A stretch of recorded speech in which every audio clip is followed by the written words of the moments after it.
Okay, we call the meeting to order and start off with pledge allegiance. Pledge allegiance to the flag of the United States of America, to the republic for which it stands, one nation, under God, indivisible, with liberty and justice for all. I'll announce the roll call. Supervisor Bill Chase. Here. Councilman Jim Barber. Here. Councilman Steve Dubray. Here. Councilman Joe Leclerc. Here. And Councilman Joey Marin. Yes. Okay, we need a motion to approve the minutes from the October 24th, 2018 public hearing for local law tax cap, public hearing for the 2019 final budget, and the regular town board meeting. I'll make that motion. I'll second Bill's motion. All in favor? Aye. Motion carried. Okay, persons addressing the board. Jeremy Dumont, you're up.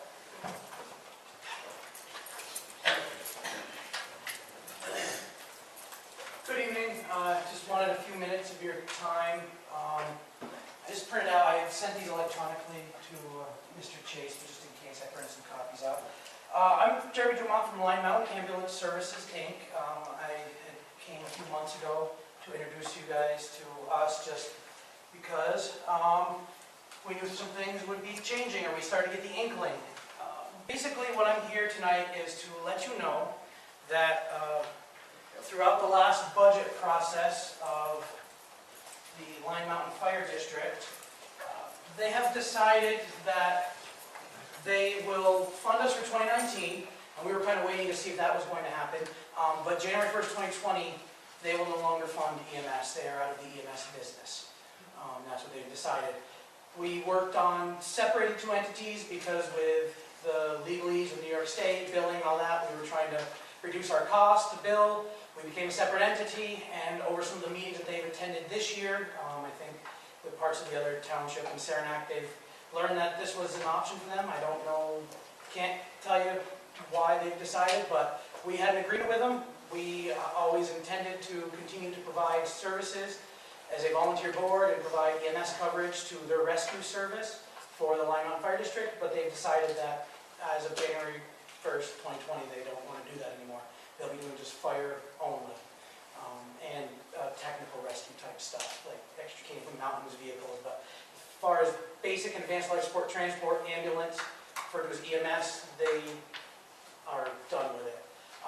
Which leaves us as a nonprofit corporation who is providing the ambulance service to the community that we live in, kind of in trouble, because unfortunately, even with billing, there's not enough money to sustain our services. So rather than come to you with a problem or come to anybody and just say, hey, we're done, we've been doing some research. When we found out at their October meeting that they would give us 2019 money, because that was kind of up in the air. If they didn't give us that, then we were really in trouble.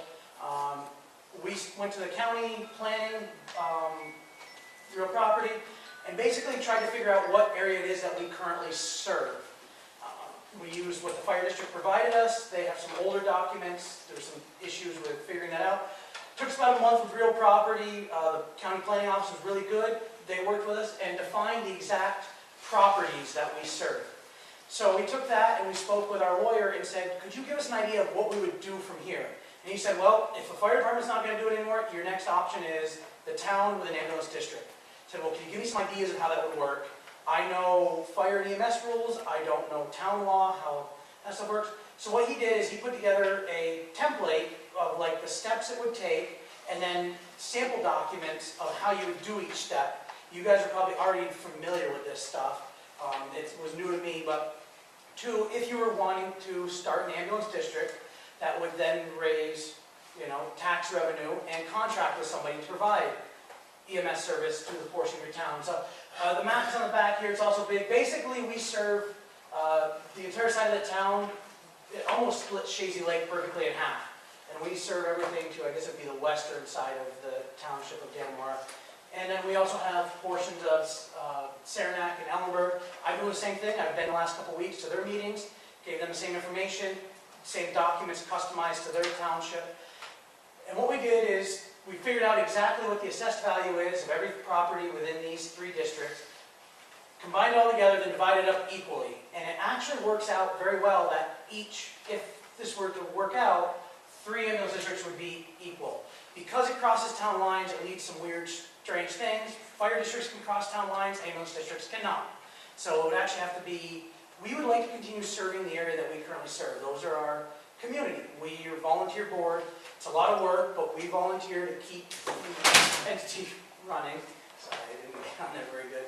We volunteer, you know, a lot of administrative time, a lot of stuff. We do run calls ourselves, but we do have to staff that mostly do calls. We'd like to continue to do that. And I guess I'm here to let you know that as a nonprofit corporation, we're going to go as long as we can. But very shortly after January 1st of 2020, if somebody doesn't step up and assist us with funding somehow, you know, we will not be providing ambulance service to a portion of your town. My personal recommendation, and it's obviously each township's choice, I would like 3 ambulance districts and to continue to serve the identical area we do. That may or may not be the best option for the towns to pursue, stuff like that. When it comes down to the end of it, unless I find a rich donor though, after that date, won't be long, we'll run out of money. So I guess I'm just giving you some sample ideas of what to do. I don't know if it's something you'd be interested in doing to continue EMS service to this area. I can't speak for the fire commissioners. What you'd see is they're currently contracting with us for a certain amount. What I would assume would happen is that amount of money would become a 0 line item on their budget. So what would happen is people in your community would see their fire tax go down, and then they would see a new line item called, you know, Ambulance District 1 or something like that. And it should be a net 0. There shouldn't be any change. I would, you know, we've already dealt with all the conversions, insurances, medication, all the new stuff coming down to EMS. Short of the minimum wage increase, which is affecting our budget every year, we don't see any major additional costs. The value should be, the amount should be about the same. So the taxpayer shouldn't see really any change, except they would see it, what they're paying separately for fire, they're paying separately for ambulance. I can't control the fire district. I'm assuming they would 0 that line item and give all that money back. They may move it around and use it for other things. That would be something that I can't speak to. But my hopes would be, in a perfect world, we'd be able to continue to serve our same community. We'd have to have 3 ambulance districts, each 3 townships collecting money to help us support and offset the costs that we can't get by building and collecting, so that the same service could be provided to the community. So that's why I'm here. One of the things I was warned, talking to our lawyer, is very strict, the one we've been using for a while. He's very, very by the book. He says it's got to be done by March 15th, so it's on the tax roll so people can debate it at their May something or other. So he says, you know, it's not a super pressed issue, but it's not something to wait. On the other hand, when I was working with real property, they called me in mid-November after we had worked on this and while I was getting the documents together. Like, you know, if you want to have those taxed for January 1st, we need all that stuff in by November 30th. And I'm like, no, we're not doing 2019. We're looking for 2020 right now. So they were willing to even extend it, obviously, beyond that March 15th. I don't know those rules. Again, it's town stuff is not my expertise. I know fire, EMS rules. I don't think the March date is something that we have to go by. Okay. More so the November date. So that's why I'm coming to you now. That way, you know, because he, like I said, he had advised me that the district would have to be formed by March 15th, and then the tax rate would be set during your budgeting part later in the year when you would look up, you know, someone to contract with and what that would cost and, you know, all that type of stuff. I'm hoping, assuming that if you were to do this, you'd consider contracting with us since we're already in the community here, being mostly volunteer managed. You know, I feel we'd probably be a bit lower cost-wise than some of your other commercial entities around and stuff like that. So What was the basis of the economic platform? Why the fire commissioners would remove that service from I something can't we've had for? I can't speak to their decision process. But there must have been some reasoning behind the economic decision to remove that service. My personal feeling, and I don't know, I think it's the number of people coming during their budget hearings and complaining. They just assume they won't come anymore if the line item is gone and they can go complain to somebody else. That makes any sense. It don't make any sense. That's the major kind of thing I've gained by, I go to all the fire district meetings and all the budget meetings and stuff like that, and that's kind of the opinion. And for some reason, they feel, they went to a meeting, I think early on, that one of the neighboring towns had, and they got the feeling that there would be all this magic money if we went to the town. It'd be so much easier to contract. If we needed a new ambulance, we wouldn't have to go through all the process of having a public vote. The town can just approve buying a brand new ambulance with no problems. They were kind of given that guidance from somewhere, I don't know, but that was what I was kind of heard during one of their meetings when they were discussing it. So what's the arrangement gonna be We will, for 2020? Are they gonna house the ambulance in 2020? we have a lease agreement for 5 years for the building and the ambulance that we're currently leasing. They own the ambulance because we bought it with them or in conjunction with them, so they're giving us a deal and allowing us to lease it now that they no longer need it once they decide it. So we have a 5-year lease on both of those items, which will extend into 2023, I think. I'm assuming, obviously, it would be difficult for them to break the lease, but So they not can't impossible. boot you out of the building? No, not till then. After that, I wouldn't foresee them doing that. I'm not gonna say that there's not a large possibility that they wouldn't increase our rent a lot, seeing that if they suddenly think we have a cash flow from somewhere, that they wouldn't try that. And at that point, like any other nonprofit business, we'd have to look at what is financially the best option. It may or may not be taking a lease agreement with them if they decide as a landlord to increase the rent. You know, it's all the fun joys of running a nonprofit and a corporation. It just doesn't make any sense. I'm just baffled by that. Yeah, I mean, when we went into this, we have an agreement with them, that a memorandum of understanding that they were going to, when we accepted all the responsibility, that they were going to do a contract with us. But it's not worth fighting them if they don't want to do it, and you try to force somebody to do something they don't want to do. We know it's just going to be a really bad situation, so we figured we'd look at what are our alternatives, and the alternatives are coming to the town. The first one is coming to the town with an ambulance district, so that's why we're here. Unless anyone knows someone that's really, really rich and wants to donate several $1 million to a nonprofit, well, we would go that way too, but I haven't had any success with that yet. Dannemora and Saranac, where are they all at with this whole? Well, I'll tell you, Joey, I've contacted Dannemora, or Saranac and Ellenberg, and I told you in the email, this, in my opinion, needs to be approached where we all sit down at the table together in one contract. Right, we would hope to have it. Unfortunately, what I've been advised is because it's got to be 3 towns, 3 districts, 3 contracts. They Hopefully, can- every contract would be the same parameters, just a different price based on, Right. Yeah, you know, but the stuff like detail, there's many details that need to be worked out here. Right, and that would all be part of the contracting part, the figuring out the budgeting, the contract, which, like I said, I was advised the district should be formed by March 15th, and after that, you could negotiate, and you could contract with somebody else, obviously, if you were not happy with what was going on. Once you had your district formed, you have a way to get funding to then contract with somebody again, hopefully One elsewhere. thing in your paperwork that you presented that I'm kind of surprised at is that you've come up with some figures without sitting down with the towns. Well, that's all based on what they have to do with this. So it's based on New York State uses the average $100,000 home is the way they have to put it out. So what he did, and that's why I mentioned, is we took all the assessed value of all 3 districts combined as if it was or is now with the fire district, and how many millions of dollars that assessed value is. We then took what we're currently being subsidized by the fire district along with what it would be in 5 years, because we had to have like a 5-year estimate, and then divided that equally in each town, so that whatever millions of assessed values in the town of Dannemora, there's a certain percentage, I can't remember, I'd have to look, of what it would have to be, we would need to sustain. The rest is made up from revenue recovery. Right now, we're doing $295,000 is what the fire district is contracted with us. This is estimated at $350,000. If all 3 were combined together, it would be $350,000. I don't remember what the Dannemora portion of that is. That is the maximum it could ever be. 230, and you've got the Ellenberg at 120, so what's the town of Saranac's portion? It's only like, 230 and 120, that's 350. yeah, it's only like, unfortunately, there's only 50 properties there. I understand that. Yeah, it's only like $6,000 from Saranac, the base. Well, my question to you would be, why does you go from 295 to 350? Because unfortunately, minimum wage is going up. We're currently at 295. 295 is not enough. Well, Now, 295 plus billing, we have a $20,000 estimated deficit in 2019 that we're dealing with. We're hoping to have either increase in billing or we'll cut some items. So in 5 years, unfortunately, the minimum wage, the plan is it keeps going up.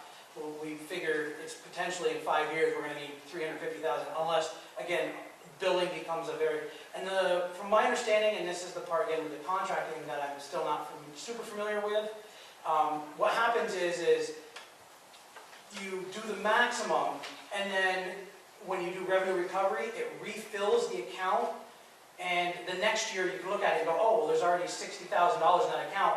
I don't need to tax $2.52 1,000 to fill me back up to that 230 limit. I only tax, and every year it'll be a little different, unfortunately, based on how much revenue recovery is from the year before. It'll refill that account. Or you actually, yeah, but what this entails is that all 3 towns, this is gonna be more or less like a sewer or water district. We would prepare the budget for what it's gonna be.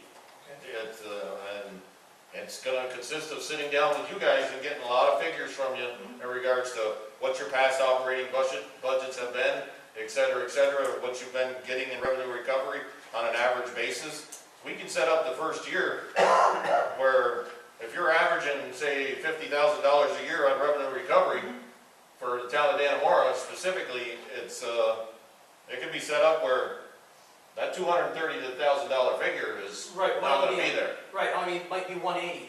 Right, and that's all based on how the revenue recovery is. These are the maximums, so I guess the way, he had to know how much in 5 years would be the maximum that this tax district, whatever. Okay. And I'm going to tell you what we're going to do in Dannemora, Saranac, and Black Brook is a meeting's been set up with, we're putting a committee together for a similar situation down there. 3 towns are going to put a committee together. Already I know that me and Mr. Carter are on the same page in regards to handling it the same way up here. So that's, just to let the board know, we've got 2 ends of the town with similar situations. Yeah, and unfortunately, well, not, but I guess what's happening is they saw what was going on down there, so they figured this would be a good time to correct this side. Or Actually, you understand that all revenue recovery and any kind of money all becomes taxpayers. Yes, yeah, it offsets the tax, yeah, so that maximum is 230. Everything comes through the town. You guys are basically doing the job, but when it comes to any kind of funding, et cetera, Right. towns control it. Right, when we do the billing, We the control money the would money. be redeposited back Yeah, into that fund, yes. Similar to how we do it now, it goes into a savings account and we use it for the next year's budget. The only difference is it would be a town account that it would all get deposited to from the insurance companies when we have an agency that does billing for us. We don't do it in-house, it's too much work for our in-house volunteers to do it. So who's our legal advocate for the drive this? Who's gone? Well, where they're hiring Terry Hannigan in the other place, and that's more than likely. And, You got a background in that stuff? Oh, yeah. Yeah. Oh, yeah. Yeah. Haven't been to Yeah. several meetings with them. Steve's been there, yeah. They've got Brad Pinsky working for them. Yeah. They both are in the same type Yeah, of there's 3 or 4 lawyers in New York State that do tons of fire and EMS law. Pinsky's one we deal with, Harrigan's one from Albany that does a lot of this side. And then they all have their pluses and minuses to it. Yes, we've heard those feels, right, Bill? Yep, but it's gonna take consisting of sitting down and Right. hammering out the details. Right, so that's why I'm just coming to you guys to let you know. We literally found this out officially where we could act on it in October. Worked with the board decided they wanted to. When did you get your CON turned over from the district to you? We started it last August. It was officially approved in May for the state, and then in October it was approved by Mountain Lakes, the finalized medical licensing. We have to wait for it anyway. Okay. So, but we didn't want to just come with and say, hey, here's a problem, these are some ideas. These are our suggestions, anything you need going forward. I can tell you what our 2018 budget was. By the end of the year, I'll be able to tell you what our actual costs were. I can give you our 2019 budget. I can show you exactly, none of it's a thing. Biggest problem is insurances and payroll. That's 90%, and then medications now that we have to buy all of our own stuff. Those are just the additional costs but most of it's pretty easy to estimate. It's just once in a while. The income's the hard part. The revenue recovery, it's all over the place. We are currently waiting for our Medicare license to be able to bill all our Medicare calls. but they've started billing all the non-Medicare calls so far, so we should have a pretty good idea of 2018, what type of revenue recovery we're looking at. By the time this goes into effect in 2020, or by the time we're dealing with this, we'll have 2018 and most of 2019 ideas to be able to help estimate budgets and calculate things up, so. Okay, Any other questions? So right now, you're all set for 2019. They did fund us for 2019, they put it in their budget, and that passed with no complaints or no, and I believe it was, I think it was their November timeframe, and they actually adopted it and sent it to the town, so they're gonna do a contract with us in January, I assume they would since it's in their budget, they've said they will, but it's 2020, they've told us that we're looking for funding. Okay. All right? all right, Thank you, we'll be in contact. What's next? Good job presenting to you, man. 2002, the Ford truck bid award. Copy that email. Right behind the agenda, next page behind the agenda. You got it, Lou? Right here. I put it out of order myself. Where's your file? Oh, there it is. Okay, we had Mike Jones put in a bid for $750. Kenneth King, $651. Frank Dajna, $501.50. All three were received in time. Now, as you can see, we're gonna award, well, you gotta make a motion, and based on that, I guess the common sense is we're gonna award it to Mike Jones for $750. Okay. I make that motion that Mike Jones picks up this 2002 Ford pickup with a plow for $750. I'll second. Any more discussion? Roll call, Joe? Yep. Jim? Yes. Joey? Yep. Steve? Yes. Bill? Yes. Motion carried. So Mike Jones, get all over him. Shot a game, Jones's potatoes. Oh, geez, okay. So we gotta contact him. I got his number on my phone. Pump Pals update.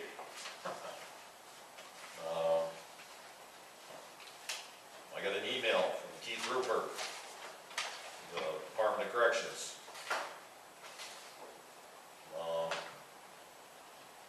It's dated November 15th, but the town is interested in pursuing the Chazy Lake Pump Palace and land it be as is. Docks will not remove any pipes or equipment or contamination of any kind.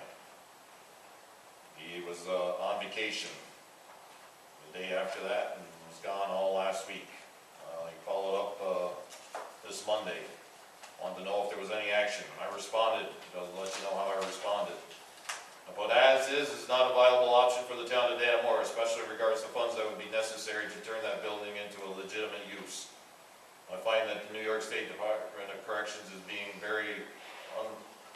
not being very reasonable, as you will have to incur the cost of removing these items if this building is not taken over by the town of Dannemora anyways, or some other private group or organizations. So I don't think any action by you is necessary unless Docs is going to change their position. Let me know if anything changes. I believe this is an opportunity for Docs to reach out to the people of this community which has supported Clinton Correctional Facility for many years. Only time will tell. So, anybody disagree with that? They want us to take it as is. Actually, some people in Clinton, I've talked to Jim about it too. We had a conversation about it today. But that's to take over that as is, with all that paraphernalia that's involved in removing it. And the only maybe options is to call Betty Little and Keith or Billy Jones to see if they've got any influence over Department of Corrections. What would be our initial foundation to take that over? What do we want? I told them we wanted There's a 1,000-gallon fuel tank that's sitting on that rock. and I wanted all the plumbing and everything removed out of the building. Oh, we have asbestos in there.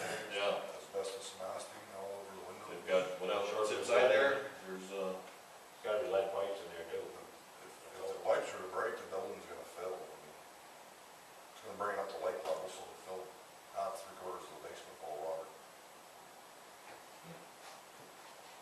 we just don't have the tax dollars idea was actually to take it over and probably turn it over to a nonprofit organization. Or maybe somebody that wanted to lease it, put some use to it. Will be gonna respond back to us, or right now it just sits as, Sits as, no, we're not gonna take it as is, yeah? unless you think, I don't think. When did you respond to it? I think it was Monday myself. But we're waiting for him to get back to us, right? We left it. Yeah, Monday, mine was at 4:37 in the afternoon, and his was at 11:30 Monday morning. Yeah, but he was asking if there was any follow-up. I don't think there's much you can do. The only thing we can do now, like I said, Billy Jones and Betty Little, see if they wanna stick their nose in on this. But it's, Here, back when he's got this thing before we do any other time. and we've been calling them to see if they can influence the Department of Corrections. That's what needs to be done. I think they've drawn a line in the sand, so to speak. And you just got a brand new elected, police is got to be elected too. Yeah, she's federal. That's the state. Okay. You got Poland over there too. I don't know about that. I don't know. All right. Any other new business? Or old business?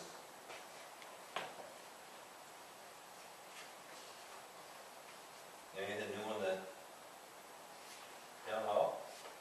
Nope, we haven't got back to even the report on the appraisal yet. Okay. Leslie was asking about that today. We'll have to put a bug in his ear. Okay, new business. Town Christmas party for elected officials, town employees, etc. is the 18th. It's at 11 o'clock in the morning. It's a covered dish thing. There's a sign-up sheet outside of Leslie's office. If you can make it, you know, wives are invited, husbands, whatever. Okay? Any other new business for anybody here tonight? Oh, one other thing, Santa is coming to American Legion on December 16th, Sunday afternoon, 4 o'clock. That's for the fire department, and The Sunday, Sunday the 16th. December 6th. 16th, 4 o'clock, that's where the Legion Fire Department helps out, driving Santa down. We pitch in $350 to pay for the Santa and his performance. Fireman's Auxiliary, they purchase presents, and I pick up donations from different organizations to help offset that cost. And actually, the price of pizza is going to be $1 a slice this year, just to offset the price of pizza that the Legion, some of their costs. Because it was like, we had over 120 kids last year, and it was like 30 some odd people, maybe in the 30s, the number of pizzas that were put out. So we did $1 a slice, 8 slices, at least to cover their food cost. Okay? Where are we at with, a little watch operator? Oh, I got an email from him today. Didn't read it.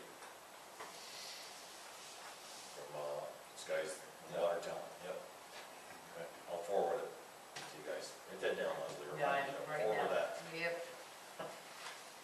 Yeah. Okay. All right, committee reports. Well, we got the Orsan check, $462,067.38. Came in from Alliance, actually arrived yesterday.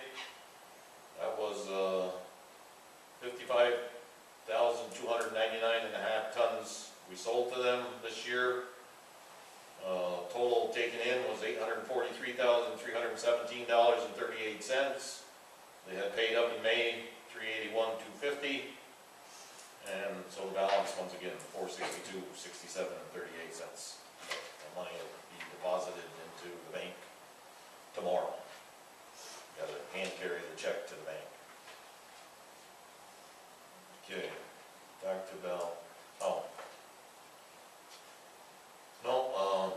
AT&T, been, actually exploring the possibility of putting up a cell tower in the town of Dannemora. And right now, they're looking at, adding another cell tower behind us in here, on this property. They've sent us a lease, I'm dealing with a guy named Paul Reed. He's works for Centerline Communications, so he's a subcontractor, but it's an AT&T tower. The possibility is, within the next couple of years, arriving is there. They're also exploring the option of putting on a tower on the water tower in Lime Mountain on our town property. So, that's what's going on with that. They'll pay us rent at both sites? Yeah, it would be the same thing. Yeah. How much farther do we want to be on this one? Thought the trees were being very on the hillside right there. Yeah, we don't, it's state land after, yeah.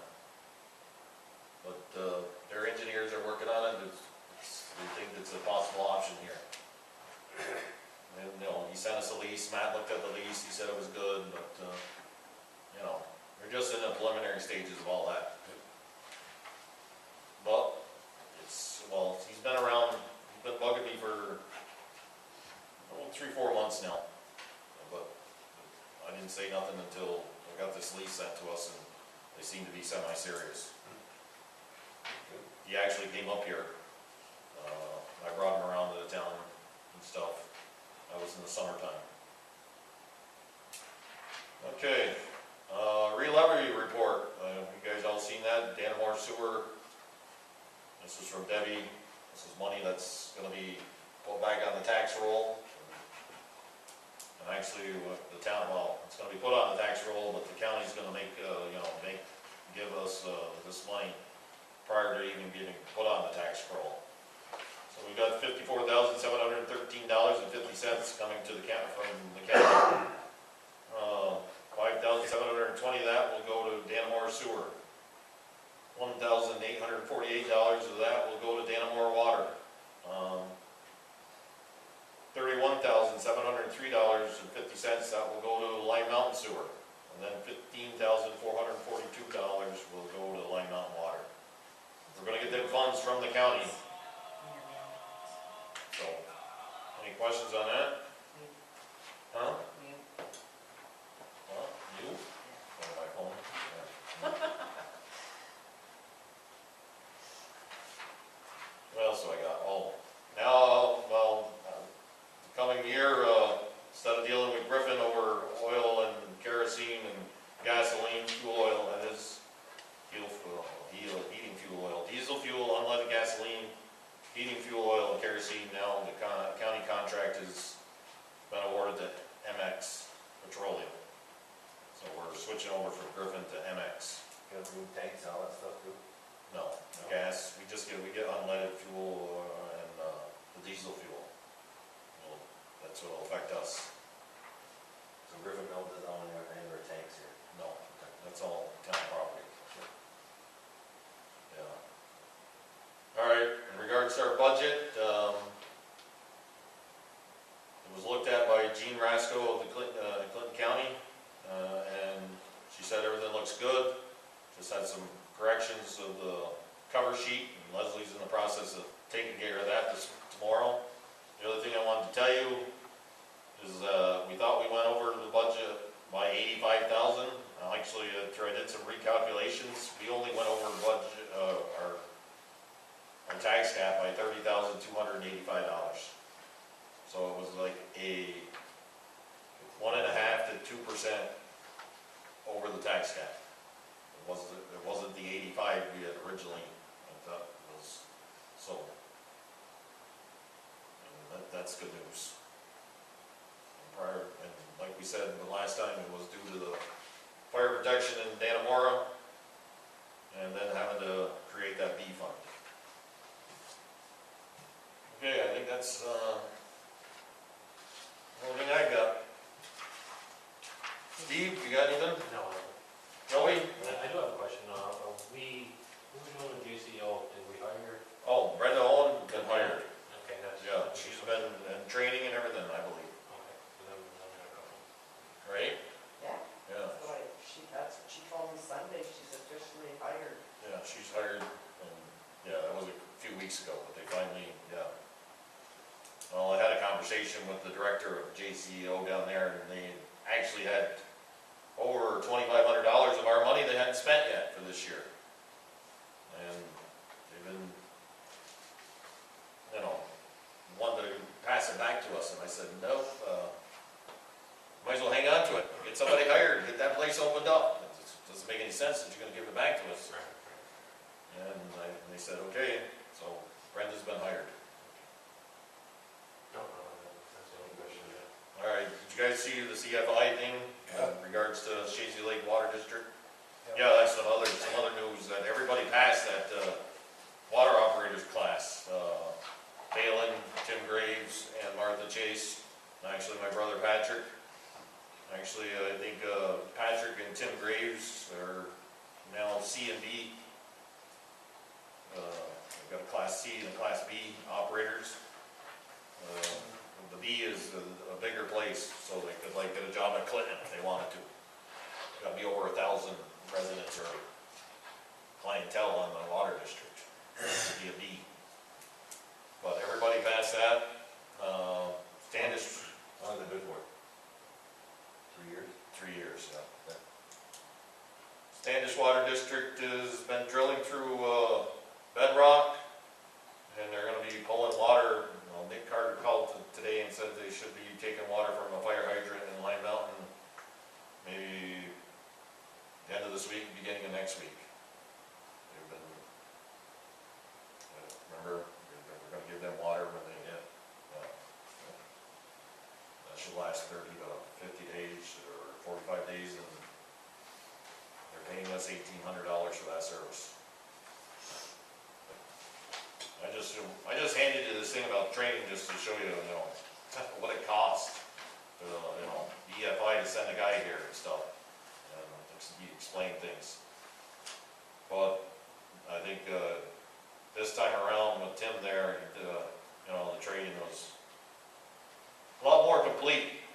He was there for a day and a half, as opposed to 4 hours the first time he trained anybody. Good. He's just compliant, that's all that matters. Well, there's issues with that, and Tim's working on a list, because actually the state of New York tried to send me a letter saying that it's been officially turned over to the town of Dannemora. I called up them, I'm gonna put a letter together and tell them we respectfully disagree, because the vents in that building here, the rechlorination building, they're floor level, so any kind of snow, they get blocked up. The eye wash station is, it's kindergarten-like is the only way I can describe it. It never was plumbed right. It's basically hangs on the wall, there's no plumbing to it. You gotta pour your own water in there, keep it filled type of thing. There's only so much water that comes out, I don't think that's a, Yeah. by OSHA standard, I don't think that's. There's some things, other things that's, they've got a couple of the, what are those, hydrants, out on this, they're pointing towards the street, on the plank road, I guess one's pointing that way. Yeah, it's supposed to be pointing inside. Right, so that needs to be rectified. So that's why I'm gonna put a letter together back to the state of New York stating, until these issues are rectified, this is still in your hands, and, because I explained to Steve, I said, there's gonna be an agreement, I figured there's gonna be something where you get the town supervisor to sign this agreement. Or I bring to the board, say, you guys would say, do you approve of this? He just sent a letter, said, hey, it's yours now, after the training was done. All right, Alright, I'm gonna challenge it, that's all that matters. you got anything, committee report? Jim, I'm good. Joel, Good. highway department?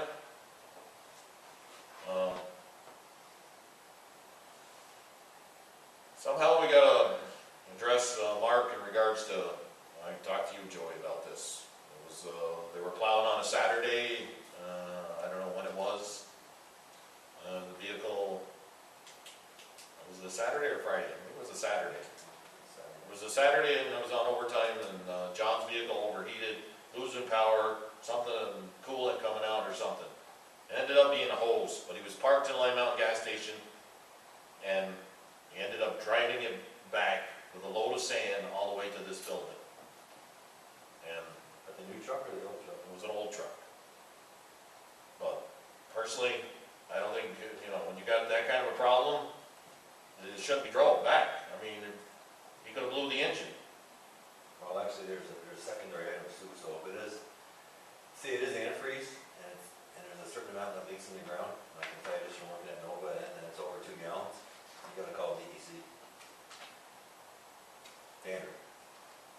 And you gotta have a containment, to be able to pick it up. So if there was something that spilled in the ground, was it ground related or was it on pavement? Two different things. If it's ground related, then you gotta dig up the ground, he's gotta inspect it, so there's a lot of issues with this issue that happened that could have got us in more trouble. One, yes, not understanding just what blew. Was it a radiator hose, was it a hydraulic hose? I don't know, we didn't get a report on it, should have a report on it, should have been an incident report on it, turned into the board, exactly what happened. You know, we should have had, someone left the hood on that, and they never left the hood on.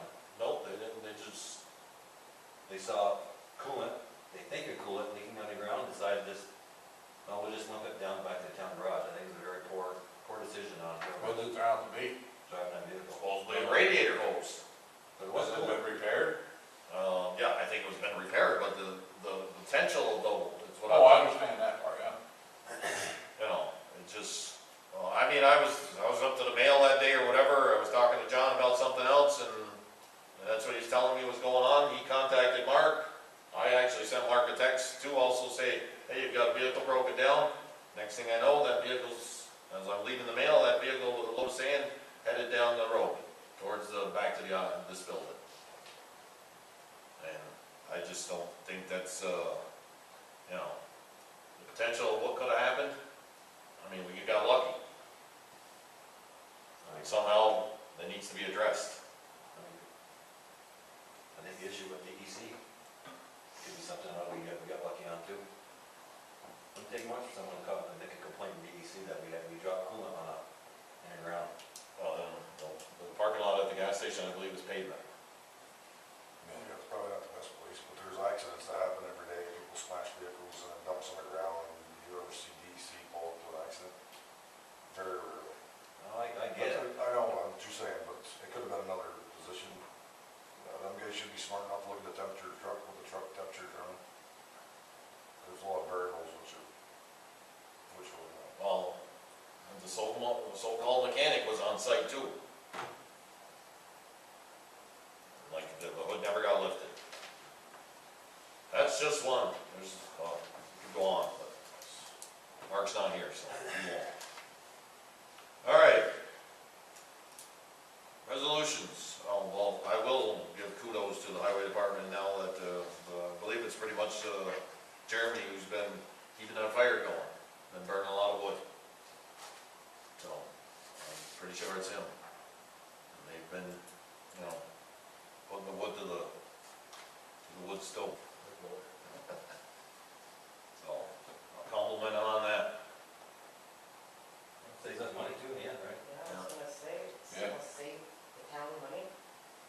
Oh, one other building issue is the water treatment, storage tank. And that, was, the day after Thanksgiving, Mark called me, there was no water in the building. I had to come down here and reset that. I contacted Culligan's again in regards to that matter. We had Culligan's in, what was it, Week ago. the week before? And they did a service, changing filters and stuff. And supposedly it was a solenoid or something on the UV system that was causing the pump on the floor to run all the time. And he disconnected that, and they were supposed to come back, and the person that knew how to fix that was supposed to come back, but they haven't yet. And I made a call on Black Friday to Culligan's, they answered the phone, told them what was going on, told them to get back to hold me by Monday or Tuesday, and we'll just, you know, figure out how we're gonna handle this. And I'll have to make another call to Culligan's tomorrow, because nobody's called me back. Yesterday with the snow, we weren't, Leslie did work here, Debbie was the only one in the building, so. All right, I think that's all the building issues, is it? Today. And we're dead mice. All right, motion to approve the, well, read you the monthly expenses by the fund. General fund, we've spent $29,450.92. Highway, we spent $25,632.93. Line Mountain Lights, $1,275.95. Line Mountain Sewer, $33,207.94. Line Mountain Water, $692.93. Dannemora Sewer, $512.32. Dannemora Water, $104.77. Ledger's Corners Water District, $2,711.70. Trusted Agency, $1,934.32. Total expenses for the month of November 2018, $95,523.78. I'll make a motion to approve the November 2018 bills. I'll second. Okay. Roll call vote. Joe? Yes. Jim? Yes. Joey? Steve? Yes. Bill, yes. Okay, we gotta open up a couple of new checking accounts, Ledger's Corners Water District and the Part B Fund. So we need a motion to do that with the community bank. Can I make that motion, open up the checking account for Ledger's Corners Water District and Park Town B Fund? I'll second. All in favor? Aye. Motion carried. That was for the checking account for community bank, Yes. Yeah. for Ledger's Corners. And Part B, Park Town B Fund. Motion to approve early payment of New York State retirement that's for 2019, right? And we'll save the town $253 if we make that payment, which is how much? That's $29,803. It's due February 1st, but we pay it early. So, So save $253. all right. I'll make the motion to approve the early payment, save the Yeah, put in the motion, the figure of 29,000. $803, that was, All right, roll call vote. Joe? yes. Jim? Yes. Joey? Who seconded? I did. Oh, sorry. Steve? Yes. Bill, yes. Okay. Motion to pay principal bond payment for Line Mountain Sewer. That's why the Line Mountain Sewer expenses are so high for this month. It's $30,850. I'll make that motion. I'll second. Roll call vote. Joe? Yes. Steve? Yes. Jim? Yes. Joey? Yep. Bill, yes. All right. Motion for a resolution allowing Mount Fabro to do the necessary paperwork to implement the changes of the following local laws. To implement the possibility of jail time. First one is 1 of 1990, Town of Dannemora Junk Deposit and Storage Law. 1 of 1992, Unsafe Building Law. 2 of 2002, restricting and regulation the use of lands in the town of Dannemora for outdoor storage of materials. 3 of 2002, obstruction of fire hydrants. 2 of 2008, to ban the feeding of ducks, geese, and seagulls in the town of Dannemora. And 1 of 2013, dog control and licensing law for the town of Dannemora. I'll make a motion to have Matt start the resolution process to encompass A through F for the November 28th meeting. Any more, I'll second it, or, I'd like to see some more information on at least one of these. Which one, Jim? See, people probably want to know what they can put on their own land that they own. I don't know where he's going with this. Most of us live in the APA. There you have a lot of restrictions on it. I don't know what the, well, that's, what this is doing is that law's already in effect. Since 2002, Two. already is. And what we're doing is implementing into the local law the minimal of 15 days of jail and, we do have international codes that we follow, and just, yeah, that's, yeah. It's law today. I think they're looking to alter the penalty for. that's all we're doing is altering the penalty. It's an existing thing. If somebody doesn't comply or refuses to answer the summons, I think that's how much. Yeah, all we're doing is just making a resolution for him to do it, and he's gonna bring it to us for final Yeah. approval. And there's something in there that we don't like, and we can talk about each line item separately. Yep.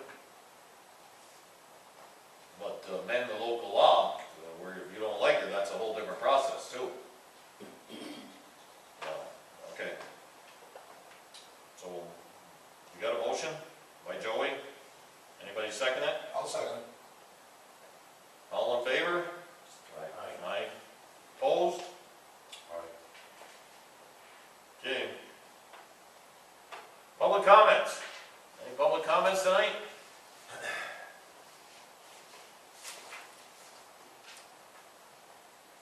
We're good?